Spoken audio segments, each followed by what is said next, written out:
ご両親は一体どんな教育をしてきたんだか。上司の罵倒が私の胸に突き刺さった。親から教育なんか受けてない。私の両親はいないんだから。15年前、あの2人は親じゃなくなったんだ。私の名前は工藤圭。25歳の会社員だ。営業の仕事をしている。数ヶ月前まで成績上位だったが、今は落ちてきている。こういうことは言いたくないが、上司が合わないのだ。それまで自由にやらせてもらっていたのだが、上司が変わってからあれこれ私の営業方法に文句をつけられるようになってしまった。だが、私以外の人にはそうでもない。私は軽く足を引きずりながら家路に着いた。冒頭の言葉を思い出しては悔しさに拳を握る。足を引きずっているのは疲れているからではない。15年前にあった事故の後遺症だ。私の両親は会社を経営していた。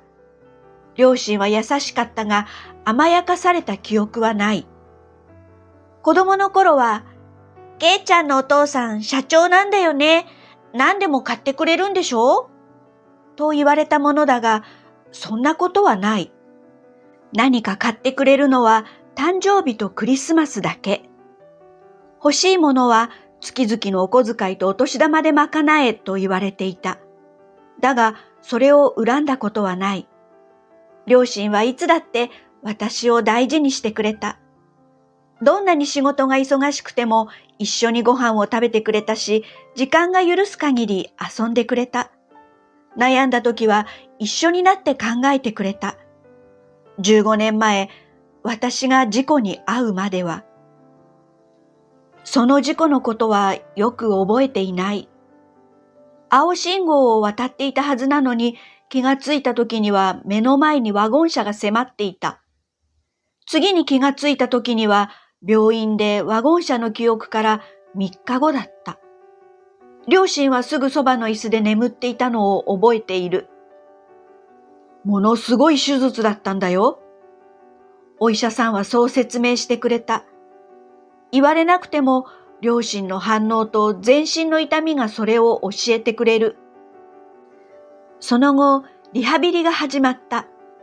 最初、父と母は代わる代わる私に付き添ってくれていたのに、だんだんと来てくれる回数は減っていった。お父さんとお母さん、忙しいのかな？それでも私はリハビリを頑張った。頑張れば家に帰れる。そうしたら元の生活が戻ってくる。優しいお父さんとお母さんと幸せな生活に戻れる。そして片足に麻痺は残ったものの、なんとか歩ける体に。だが、生活は戻ってこなかった。私はあの幸せだった家に一度も帰ることなく養護施設に入れられることになる。両親は病院にさえ来なかった。職員の人が、ご両親は事情があってあなたを育てられなくなってしまったの、というようなことを言っていたことは覚えている。私は納得がいかず泣き叫んだ。なんで家に帰れないの？お父さんは？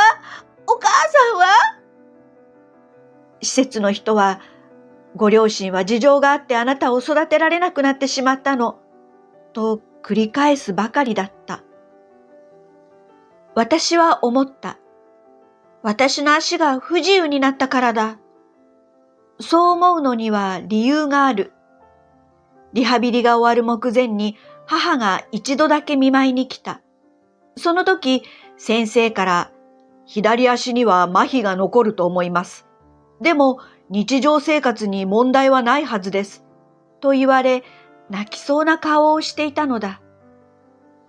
足を引きずって生活しなきゃならない子はいらないって思ったんだ。だから、職員さんの前で数時間泣いた後、私は泣くのをやめた。両親が私をいらないと思うなら、私だっていらない。私は私で自立してやっていく。悲しい話だが、私は両親を憎むことで何とか平常心を保った。両親なんか必要ない。私は一人でやれるってことを証明してやる。それだけを心の支えに、私は高校を卒業し、今の会社に入った。今の会社は大規模ではないが、実力主義で高卒も大卒も関係なく、成績さえ良ければ出世できる。私はとにかくがむしゃらに働いた。誰よりも会社に詳しくなり、誰よりも業界に精通できるよう勉強もした。最初はやや空回りなところもあったが、徐々に成績を伸ばし、気がつけば常に上位に食い込む成績に。私は嬉しかった。両親に頼らず、やっと自立できたと思ったのだ。だが、今はそれも危うくなってきてしまった。でも、負けるもんか。また明日から頑張ろう。私は家に急いだ。数日後。では、行ってきます。私が営業に出ようとすると、上司に呼び止められた。最近頑張っているようじゃないか。私は驚いて、どういう風の吹き回しと耳を疑ったが、にっこり笑って、ありがとうございます。と言っておく。でも、こういう時が危ない。ほら始まった。この上司はただで褒めることをしない。ただでさえ君はハンデがあるんだから、自分をしっかり持たないとな。ハンデって何ですか？高卒ですか？私の足のことですか？私は噛みつきそうになったが、その前にチラシを渡された。行ってみなさい。見ると、それはセミナーの案内。セミナーの内容は自己啓発だった。無料だし、行ってみるといい。じゃあな。私が参加するともしないとも言う前に、上司は言ってしまった。どうしよう。とりあえずチラシをカバンにしまいながら会社を出る。正直な話、行きたくない。私はこの手のセミナーに一度出た。なんだか上から目線でひたすら説教され、主催者の自慢をされ、最終的には変な教材を売りつけられそうになったという思い出しかない。でも行かないと後がうるさそう。私は首を振った。今は仕事に専念しよう。私にはこれしかないのだ。セミナー参加を言われてから3日。休日だというのに私は暗い気分でいた。というのもまだセミナー参加をどうするか悩んでいたのだ。締め切りまではまだ間があるものの、そろそろ結論を出さなければならない。そう思い悩んでいると、スマホが鳴った。山崎さんだ。山崎さんは養護施設時代にお世話になった。当時、山崎さんは養護施設の職員で、私の話をいつも親身になって聞いてくれた、いわば恩師。もう定年退職した今でも、私に時々連絡をくれる。私は彼を先生と呼んでいた。先生、お久しぶりです。やあ、今日は休みかい？はい。どうかされました？もし時間があるなら、私の家まで来てくれないか？渡したいものがあるんだ。先生の家から私のアパートまで電車で30分ほど。せっかくだからセミナーの相談もしようと私は2つ返事で OK した。すぐに支度をして先生の家へ向かう。先生、K です。ああ、よく来たね。インターフォンを押すと先生は慌ただしく出てきた。ちょっと急ぎのようなんだ。上がってくれ。そう言われたので、私は挨拶もそこそこに家に入る。先生の奥さんが入れてくれたお茶を飲みながら話を促した。先生は封筒を差し出す。君のお母さんからだ。私は凍りついた。そして怒りが湧く。今さら何のつもりですか？先生、あの人たちとつながってたんですか？K さん、聞きたくありません。手紙だって見たくない。叫ぶ私に先生は言った。お父さんが危篤だ。早ければ今晩にも。え？確かに私は君のご両親の連絡先を知っている。だが、彼らは君の住所どころか連絡先も知らない。だから私に手紙を託した今朝のことだ。私は何と言っていいかわからず黙った。君がご両親にどんな気持ちを抱いているか知っている。当然だと思う。だが、手紙は読んだ方がいい。君は大人だ。知る権利がある。先生は私をまっすぐ見つめた。正直なところ、私はまだ混乱している。だが、先生を信頼していた。この先生はいつだって私を尊重してくれていたじゃないか。信じよう。私は封筒を受け取った。K、お元気ですか？足の具合はいかがですか？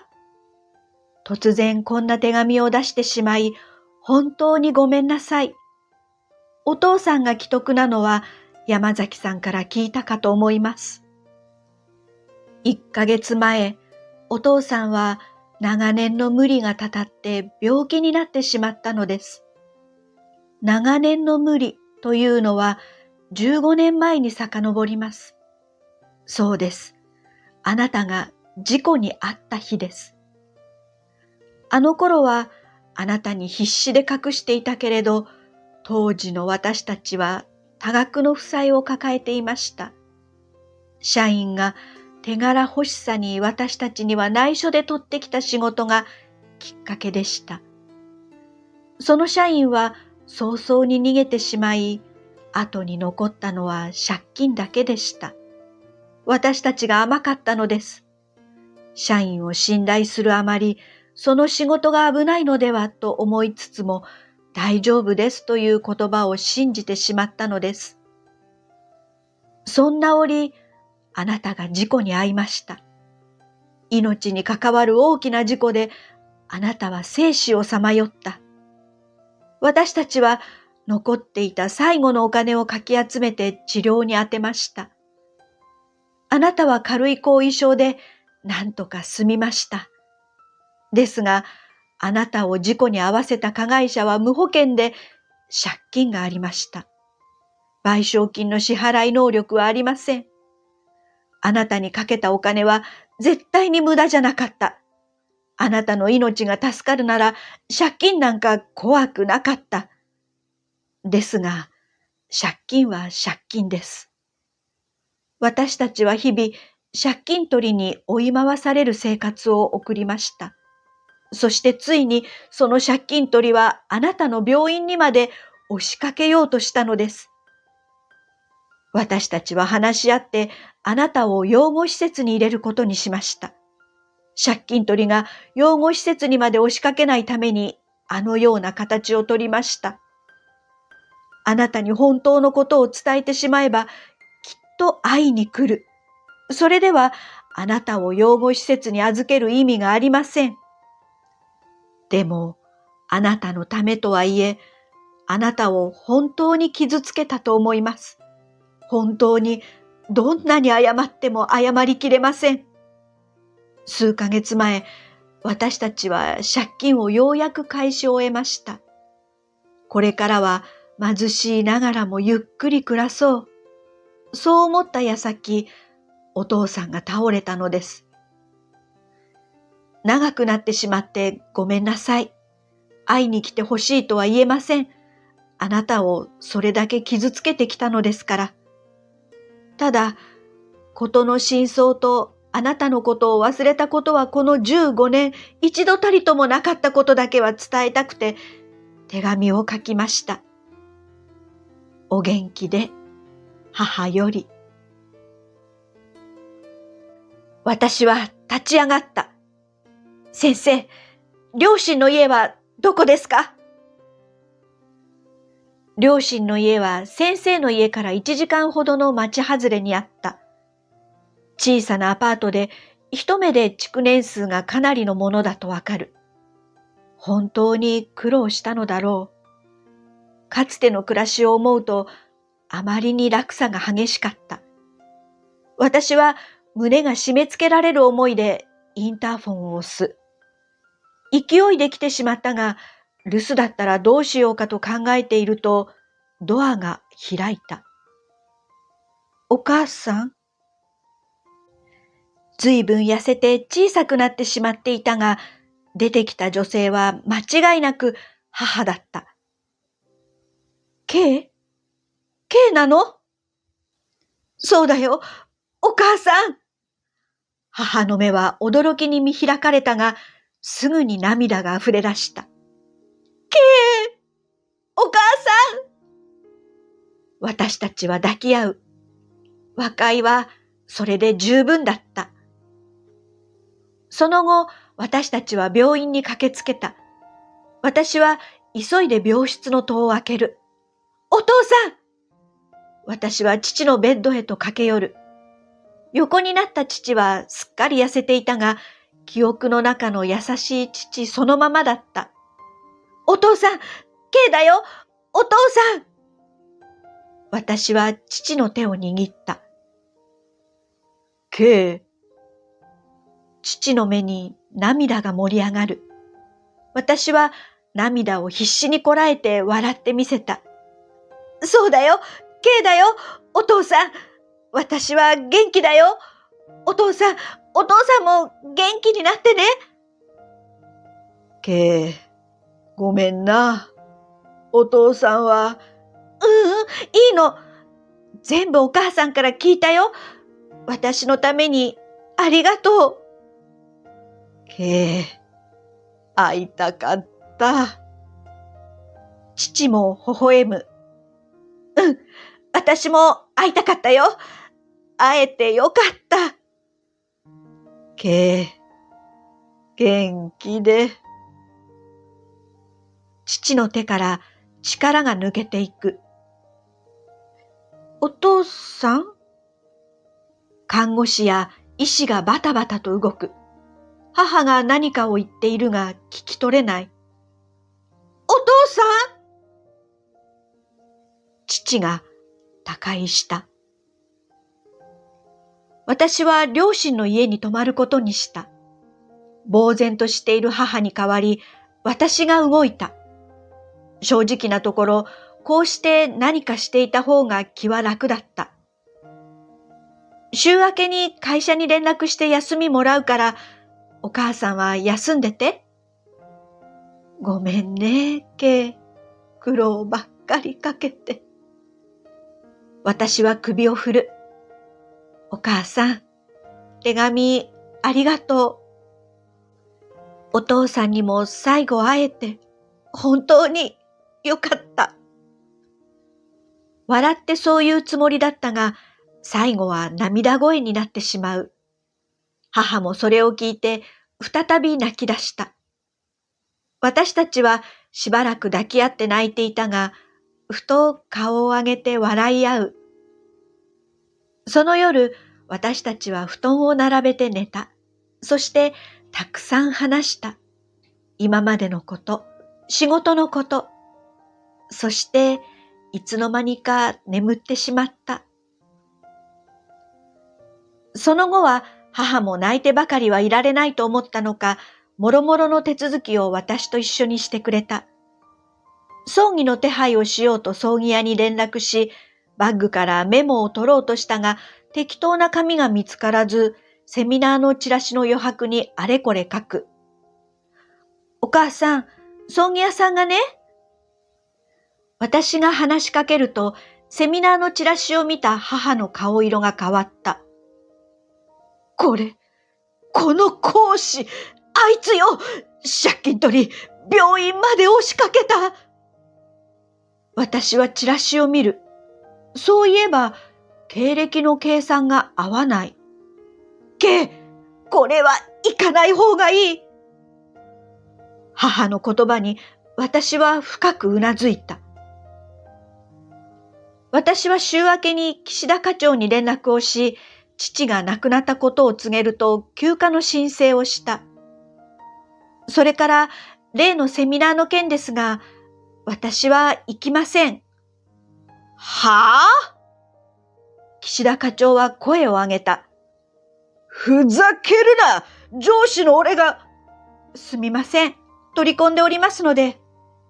私は問答無用で電話を切ると、今度は人事部相談窓口の直通電話に連絡し、事の次第を話す。主催者が元借金取りというのは伏せたが、セミナーを強く進められて困っていることは伝えた。わかりました。すぐに事実関係を確認します。担当者は少し慌てた声でそう言ってくれた。私はほっとして電話を切る。まだやることはたくさんあるのだ。葬儀はひっそり小さく行うつもりだった。が、思った以上に参列者が多くびっくりした。皆口々に生前の父の思い出を語ってくれた。お父さん、慕われてたんだね。そうね。私も母も涙ぐみながらうなずき合った。もろもろの手続きがようやく一段落した後、私は出社。私や岸田課長は一体どうなるのだろう、とドキドキしながら顔を出す。すると、途端に同僚に囲まれた私は衝撃の話を聞くことになったのだ。岸田課長、解雇だって。なんか、インチキセミナー進めて裏で金もらってたらしい。金？あれ、無料じゃないの？ああ、工藤さんも勧められたんだ。あれ、2回目以降は1回10万らしいよ。1回目はすんごい高い教材買わされるみたいだし。10万？いきなり解雇とはちょっとやりすぎかなと思っていたが、次の日に納得した。なんと、あのセミナーの関係者が逮捕されたのだ。容疑は詐欺罪。そこには岸田課長の名前もあったから驚きだ。あの日言われるがままセミナーに行っていたらと思うとゾッとする。あの時の母の手紙のおかげだと私は思うのだった。今の上司は穏やかな人で私の努力を認めてくれる。成績も戻り、トップ争いにも参加できるようになった。後で聞いた話だが、岸田課長があんなに私に強く当たっていたのは、成績上位の人間を落とすことで自信を喪失させ、セミナーに参加しやすくさせるためだったという。最低の上司だったな。もう関係のない人間だが、思い出すたびにため息が出る。ともあれ、父を失った悲しみはあれど、母とも和解できて、順風満帆だ。次のボーナスで母を温泉旅行に連れて行こうと思っている。